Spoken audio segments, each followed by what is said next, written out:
Hai semuanya, balik lagi di podcast aktif episode ke-6. Di sini ada aku Shena yang akan menjadi host dan akan nemenin kalian sampai akhir video nanti.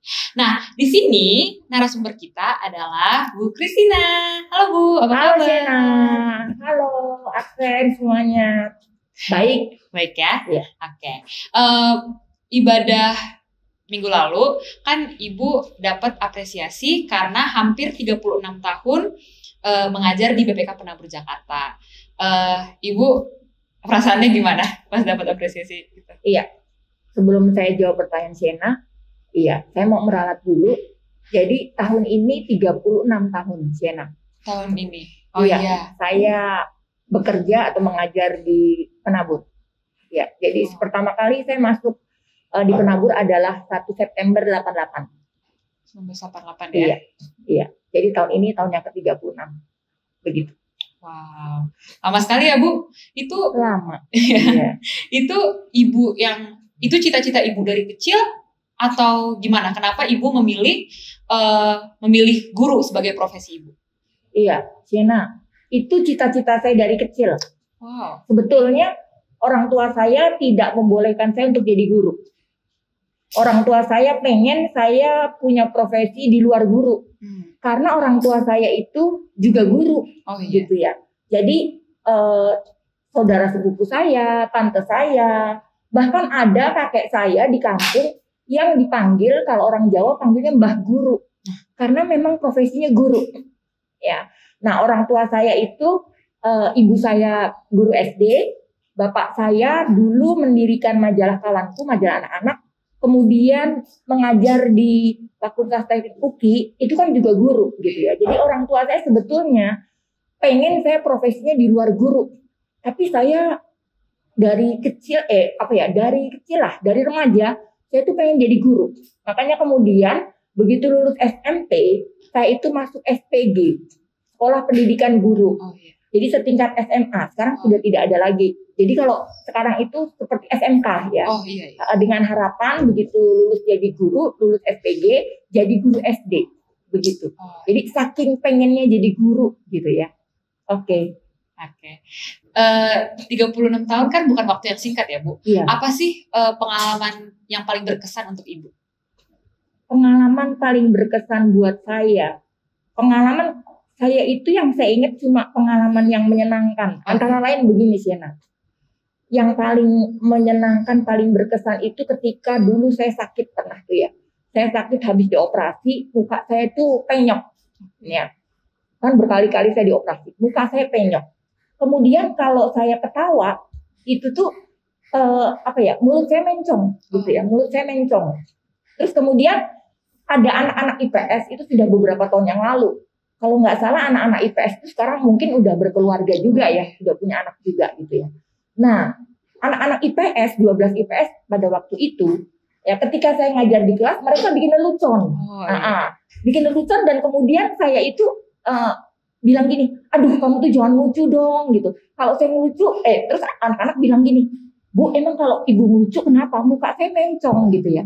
Tapi kemudian mereka malah tetap lucu dan kemudian ada anak yang kemudian datang ke depan gitu ya. Kemudian tangan saya ditarik, kemudian akhirnya ya kelihatan mencong gitu ya, kelihatan mencong, tapi kemudian anak-anak ketawa, bukan ngetawain mulut saya yang mencong, tapi mereka bilang gini, ibu nggak mencong kok mukanya gitu, wajah ibu nggak apa-apa kok nggak mencong, kenapa ibu nggak percaya diri gitu. Disitulah saya terhibur, dikuatkan. Itu saya akan ingat terus itu pengalaman itu. Justru buat saya yang menguatkan saya adalah anak-anak murid saya. Saya selalu cerita itu. Semua profesi kan pasti ada ups and ininya ya, Bu. Iya. Kalau Ibu sendiri apa yang paling Ibu senangi dari profesi guru dan apa yang paling Ibu nggak suka dari profesi guru? Yang paling saya senangi dari profesi guru adalah setiap hari itu saya mengalami pengalaman yang berbeda-beda. Jadi nggak bosan, ya. Dan dari profesi guru itu kemudian saya dituntut untuk terus belajar.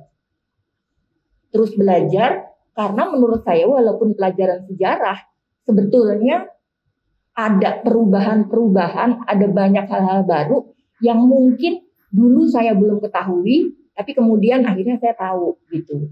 Kemudian yang tidak menyenangkan itu rasa-rasanya ketika anak murid, anak didik saya di kelas itu bukan soal nilai, tetapi ketika mereka kurang semangat belajar. Tapi kalau mereka respect, mereka semangat belajar, itu buat saya itulah yang menyemangati saya, ya semangat belajar. Kalau soal nilai nomor 2, tapi buat saya kalian tetap semangat belajar itu tuh sesuatu hal yang luar biasa buat guru. Menghibur, menguatkan, menyemangati. Iya. Ya. Jadi kalau anak muridnya semangat, ibu juga ikut semangat iya, gitu betul, ya. Betul. Terus kan ibu tadi kita 36 tahun ya ibu ya. Iya. Berarti apa sih perubahan yang ibu lihat dari pendidikan masa lalu sama yang sekarang 2024? Pendidikan masa lalu dan sekarang. Iya, apa perbedaannya? Iya, yang berbeda adalah kalau di masa lalu semuanya serba manual. Oh iya. Iya. Dan bergantung pada buku. Oh iya. Saya yang mengajar sekian puluh tahun itu merasakan benar bedanya. Misalnya saja ketika saya ngajar di depan, alat peraga saya dulu manual banget. Oh iya. Ya, seperti misalnya saja karton, ya. Saya betul-betul pokoknya cuma karton saja diperlihatkan gambar gitu ya.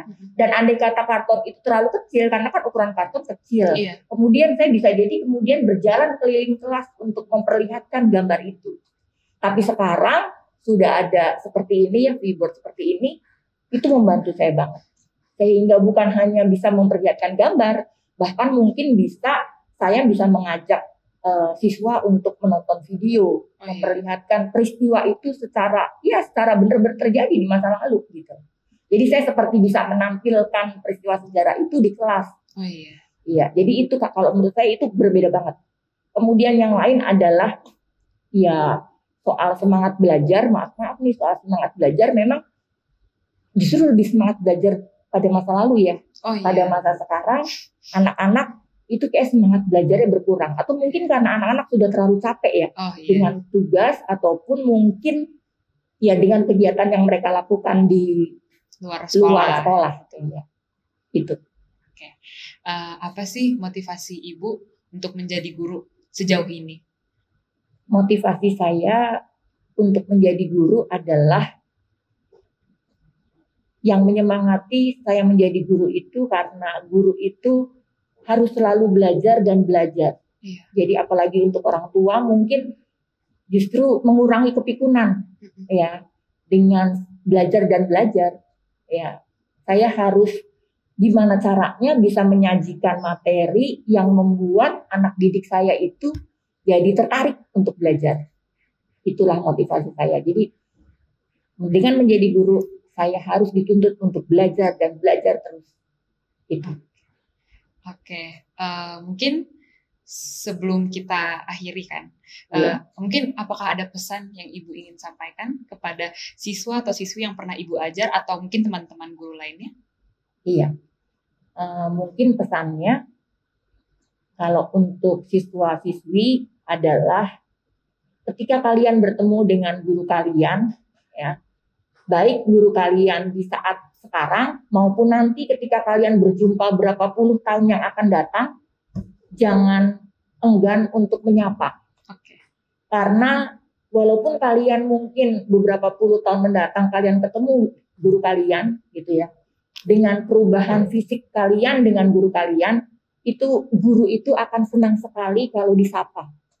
Oh iya. Iya, senang sekali kalau disapa, senang dan bangga sekali guru itu kalau mempunyai murid yang kebanyakan murid tentunya sudah hebat. Iya. Kalau guru tetaplah guru, tetapi kalau murid mungkin sudah melanglang buana jadi apa. Betul. Gitu ya. Seperti saya ada murid saya yang jadi dokter, ada yang jadi pilot dan sebagainya. Tetapi ketika kalian dimanapun tetaplah menyapa guru tersebut karena itulah yang menyenangkan, yang menghibur guru.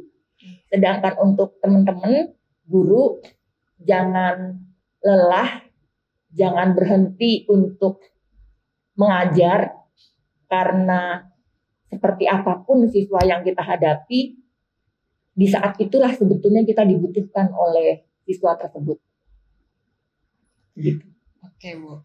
Oh iya, aku hampir lupa. Tadi aku pas ke toilet sebelum ini, aku mendengar dari salah satu guru. Ternyata Bu Christina ini diterima menjadi guru pas statusnya mahasiswa. Iya, betul. Iya, itu kan berarti padahal banyak juga yang orang-orang yang pengen melamar jadi guru dengan status sarjana ya, Bu. Kenapa malah Ibu yang dipilih menjadi guru? Oh iya. Ketika saya bekerja pertama kali, saya masuk itu 1 September. Berarti kan tahun ajaran sudah berjalan ya. Betul. Jadi ketika saya masuk 1 September, yang saya tahu dari temen itu adalah sebelum saya sudah ada 4 orang yang melamar di penabur. Pada waktu itu di SMPK 3 sudah ada 4 orang. Tetapi mereka sudah sarjana semua, tetapi entah kenapa pada saat saya melamar, kemudian saya diterima. Dan yang luar biasanya adalah saya betul-betul menghargai, terima kasih untuk teman-teman dulu ya ketika saya mengajar pertama. Karena ketika saya kuliah, status saya mahasiswa, berarti kan harus jadwal mengajar itu harus disesuaikan dengan jadwal saya kuliah. Dan kerelaan dari teman-teman itu untuk setiap kali jadwalnya diubah, jadwal pelajaran itu diubah untuk menyesuaikan dengan jadwal kuliah saya. Jadi itu sesuatu hal yang luar biasa. Support dari teman-teman mengajar itu luar biasa buat saya. Itu pengalaman saya. Oke, Bu. Iya. Oke, teman-teman, demikian podcast kita episode kali ini. Makasih Bu Christina. Terima kasih juga Senia dan juga semua teman-teman podcast, semua absen ya. Terima kasih buat kesempatan buat saya. Okay. Kalau saya boleh tahu, apakah pernah ada guru yang juga diundang di podcast? Enggak, Ibu pertama. Aduh, iya. Semoga setelah ini ada lagi guru yang lain. Karena pasti banyak deh guru-guru yang lebih baik daripada saya. Oke.